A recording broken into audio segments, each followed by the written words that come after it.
cabe la menor duda de que el calentamiento global es un tema que ha sido tomado en serio, particularmente después de que toda la comunidad científica en el mundo, con prácticamente total unanimidad, ha señalado que los gases de efecto invernadero están calentando el planeta. Bueno, hay registros ahora en Europa, y de eso vamos a conversar con Raúl Sor, que señalan que el año 2021 fue uno de esos años probablemente de los más calurosos en la historia desde que se tiene registro. Y esto genera consecuencias, genera una serie de tomas de decisiones al respecto, y para eso vamos a conversar con Raúl. ¿Qué significa el que el 2021 haya sido uno de los años más calurosos de la historia desde que se tienen registros, y eso va bien atrás?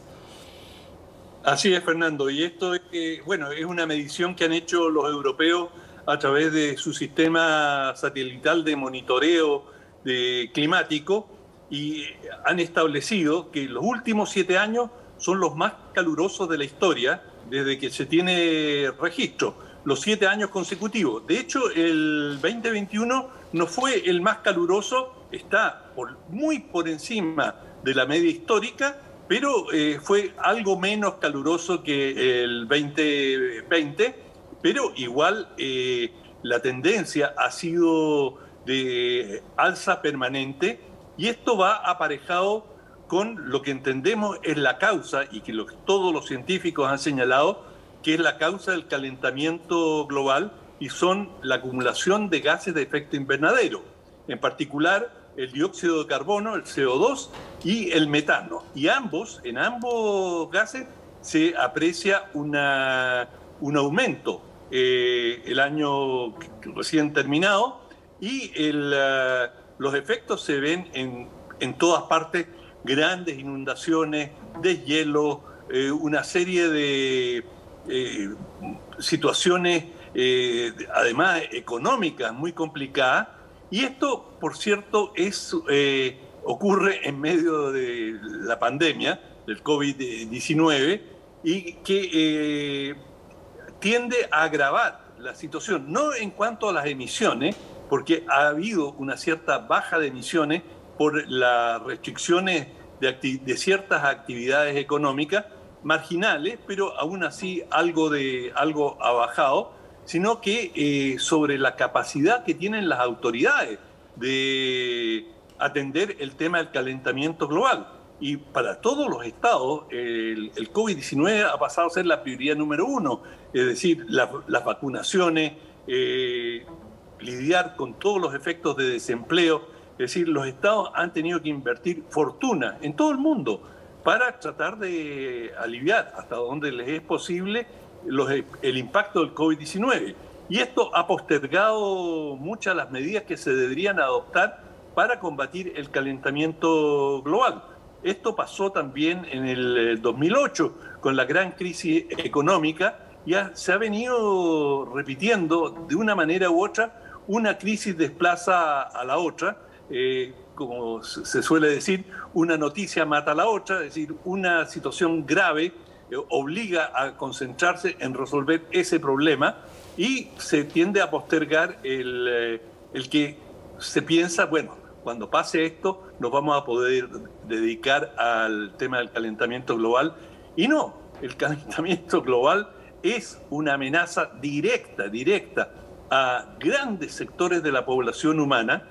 Es la causa de enormes migraciones en África, en Centroamérica, porque el cambio climático no solamente es calentamiento global, es multiplicación de huracanes, es derretimiento de agua en muchas regiones, y la nuestra en particular, me refiero a Chile, es día. Sí, es bien interesante lo que se sugiere en tu análisis, Raúl, respecto de por qué el año 2021 no fue el año más caluroso de todo. Fíjate tú que de alguna manera las restricciones, el parar de muchas fábricas, el detener la actividad, eventualmente hizo que fuera el quinto lugar y no fuera el primero. Y desde ese punto de vista, a ver, ¿cuáles son las opciones para enfrentar? Porque ya creo que en esto hay consenso, y corrígeme si estoy equivocado, Raúl, pero creo que ya a estas alturas hay consenso en que los problemas del calentamiento global no se pueden enfrentar individualmente por los países. Tiene que hacerse colectivamente o si no, no funciona ese intento. Absolutamente. Este es un problema global y tiene solamente solución global. No saca nada Estados Unidos o China o Rusia o Europa. De hecho, los europeos han sido bastante proactivos en tratar de contener o de disminuir el calentamiento global, pero de nada les sirve porque este es un problema planetario, global, y por cierto, el esfuerzo que haga cada país es encomiable, ayuda, lo que hagan regiones enteras también ayuda, pero es en definitiva un proceso que se tiene que abordar a nivel global, y para eso están las reuniones de las partes, las COPs, que se han venido reuniendo año tras año para discutir cómo abordar estos temas, y ya sabemos que todos hacen declaraciones de intención, todos los países participantes dicen sí, por supuesto que es importante, vamos a poner lo mejor de nuestra parte, pero a la hora de la verdad cada gobierno tiene sus prioridades, y por ejemplo China, que ha sido bastante positiva en cuanto al tema del calentamiento global y el país que más ha desarrollado energía limpia, renovable, y ha sido realmente excepcional en eso. Bueno, el año pasado tuvo una crisis energética seria y corrieron al carbón inmediatamente y empezaron a producir en sus plantas termoeléctricas carboneras, porque claro, o sea, si te quedas sin energía, se te paraliza el país virtualmente. De manera que es una situación compleja, que existe la voluntad, pero también existen situaciones en las cuales los países que tienen recursos podrían hacer más, y la mayoría, hay muchos países que no tienen los recursos. Y el impacto de esto es enorme, enorme. De hecho, el Foro Económico Mundial, es decir, Davos, ha planteado que hay dos grandes amenazas para la humanidad. Dos. Una, la desigualdad, y dos, el calentamiento global. En primer lugar, el calentamiento global, y porque esto produce alteraciones y desbarajustes económicos en todas las latitudes. Sí, es bien interesante como ya, por ejemplo, se empiezan a alinear determinados factores, incluso culturales, detrás de esta idea de un mundo que eventualmente va a pasar buena parte de su tiempo futuro teniendo que bajar las emisiones y buscando agua. Yo acabo de ver, y la recomiendo porque es interesante, una serie que creo que la recomendé aquí también, no sé si hace algunos días, una serie en Netflix que se llama Mar de la Tranquilidad, y es una serie coreana, coreana, pero con toda la infraestructura, toda la parafernalia propia de Hollywood, digamos. Pero básicamente es un mundo que se seca y se busca a través de una plataforma espacial, porque se ha detectado que hay agua en la Luna. Y todo parte para allá. Es bien entretenida la cosa, pero hay mucha información respecto de las consecuencias que provocan los efectos invernaderos y los efectos de calentamiento global, porque hay que justificar mucho por qué se viaja para allá. Y es entretenida además, así que la pueden ver. Pero el tema está ya puesto, está puesto en los colegios, está puesto sin duda en las empresas que tienen que producir, y lo vemos en la situación de la pandemia, donde tú de pronto tienes que restringir la actividad económica y los registros de calentamiento bajan. No te digo que esa sea la solución, sino que me imagino que la solución es la conversión hacia otra cosa, tal cual como varios países están haciéndolo. Pero el punto central que te quería plantear es que cada día se da uno más cuenta que este tema no sale por resultado de una genialidad de alguien, de algún país en particular. Sí, es interesante que hayas mencionado lo de agua en la Luna, porque hoy justamente salió la noticia que el satélite chino que está en la Luna acaba de descubrir grandes reservas de agua en la Luna. ¿Viste? Pero en fin. Se anticiparon los coreanos.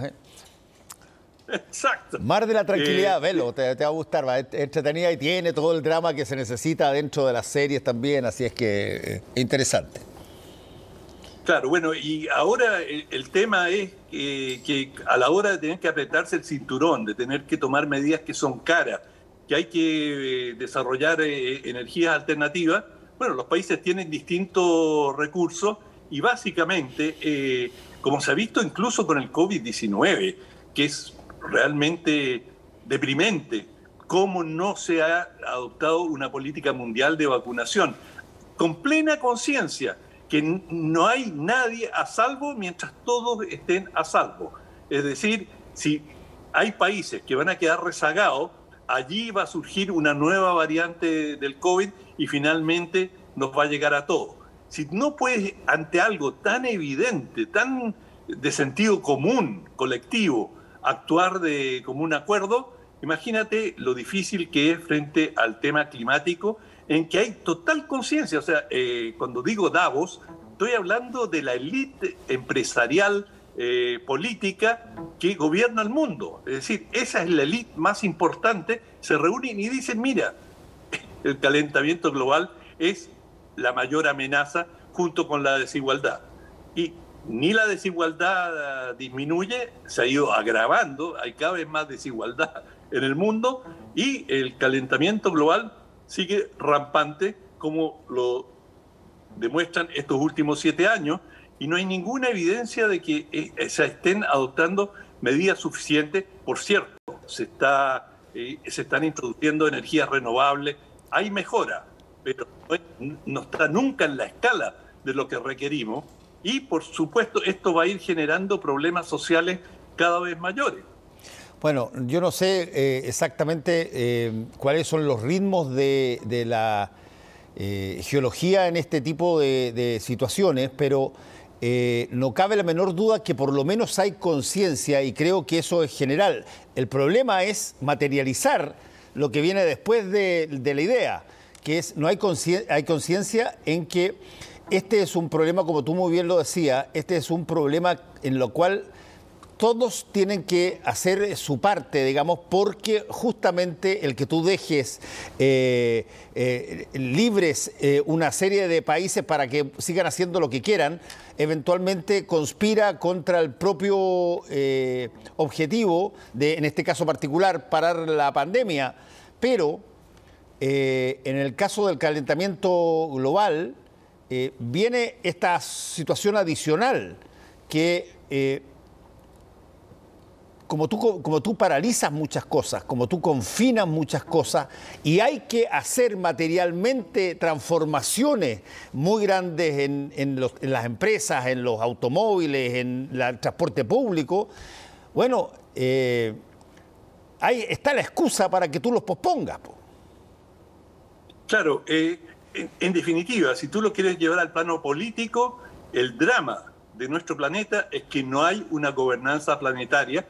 Los problemas son de escala planetaria, pero no tenemos un gobierno planetario capaz de planificar, distribuir recursos, ayudar a los que están más rezagados y salir de la mentalidad que domina al grueso de la élite política y financiera, que es cada cual se rasca con sus propias uñas, la caridad comienza por casa, y eso en las plataformas políticas a la hora de las elecciones, nadie quiere estar distribuyendo o ayudando a los más pobres, todos quieren las mejores condiciones posibles para su propio pueblo, que en definitiva es quien los elige, y por lo tanto la raíz política de este problema, que tiene un enorme componente político, no nos perdamos en eso, estamos muy lejos de vislumbrar una salida. Sí, aunque ahí déjame hacer una matriz, porque de pronto alguien podría decir, mira, esta es una cosa de izquierda versus derecha, una vez más, etcétera. Ojo, que en este tipo de cosas las decisiones de los países para, por ejemplo, seguir con esta lógica de yo voy a seguir haciendo lo que me interesa porque así capitalizo la producción, versus otros países que hacen exactamente lo mismo con la misma lógica, es transversal ideológicamente. No es una cosa de que hay unos países que son más sensatos que otros, digamos, a la hora. Países grandes te prometen un montón de cosas que van a hacer y después hacen poquito, porque no quieren perder los índices de crecimiento, digamos. Absolutamente, cada cual vela por su casa, como dije, la caridad comienza por casa, pero eso es una política a la larga suicida, y lo estamos viendo. Si estamos caminando a un precipicio y cada uno dice, bueno, yo me cuido, yo velo de que los míos estén bien, pero nadie va a estar bien si todos no estamos bien, por lo menos en estos temas que hemos mencionado, el de la desigualdad y el calentamiento global. Bueno, a ver si es que tenemos noticias más auspiciosas mañana, Raúl. Que te vaya muy bien. Eso pasa. Hacemos una pausa y volvemos con el Ojo con.